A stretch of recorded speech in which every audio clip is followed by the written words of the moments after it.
Okay, so I'm going to go over a few things on how to reset a post-test. So you'll go here to your SIS, go to Teachers, Staff Dashboard, click on Staff Dashboard.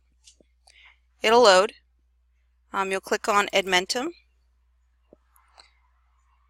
As it loads, which it does take a minute to load, you'll get to this window. On the top corner, there'll be a couple of options for you. Go to Courseware Orange County Innovation.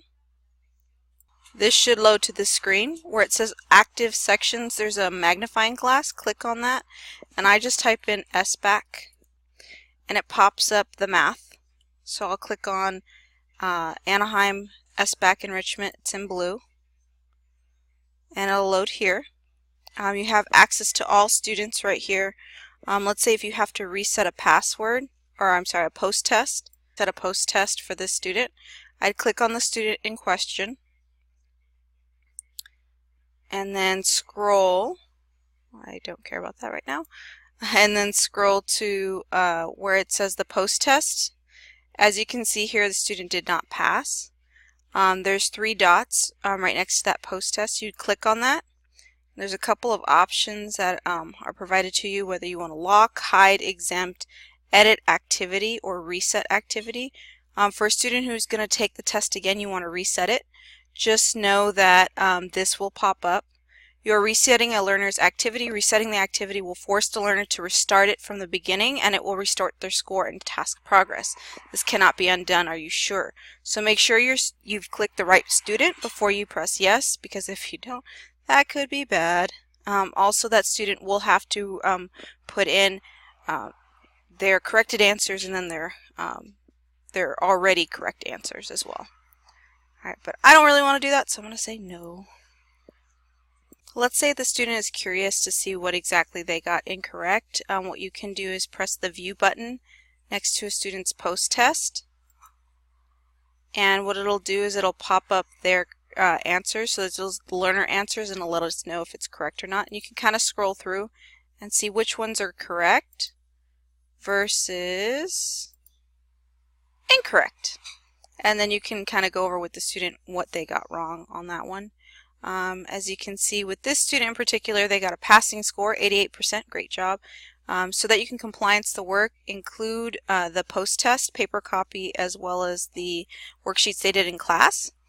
And then make sure you're printing out the report. So in this case, it'll print out the report for this student. And I usually staple this towards the back so it shows, they did take the post-test. It does have the SBAC enrichment math 2018, and then it does show what their score was. So make sure you print this out and staple it with the packet itself just to verify where the score kind of came from. Okay. The last thing I'll probably show you is how to access the Attack the CAASP. So here you go to SharePoint and press Curriculum. You'll get to this page. You'll click on Curriculum Library, which is in orange. And then we'll go to Electives, Attack the CAASP. And you'll notice you'll have a Learning Events packet as well as Teacher Resources. So for Teacher Resources, they do provide answer keys that you can print out and look at. So they have student answer keys and teacher answer keys. You can use either one. So student answer keys, they have those already uploaded for the math for 3 and 4. And for the teacher answer keys, they have those uploaded for CAASP 1, 2, and 3 already. Just so you know what the packet itself would look like for credit 3, because that's what we're going to start off after everyone finishes post-test 1 and 2. You'll see that as it loads. For credit 3, it kind of has all the activities for each credit. It goes over an introduction, some fill in the blanks as far as questions, how to solve certain things, to walk through the students on how to do certain items. But as you scroll towards the end,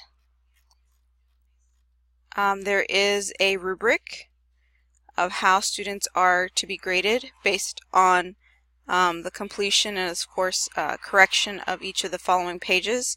and it also gives points to each one of those pages, totaling up 100%.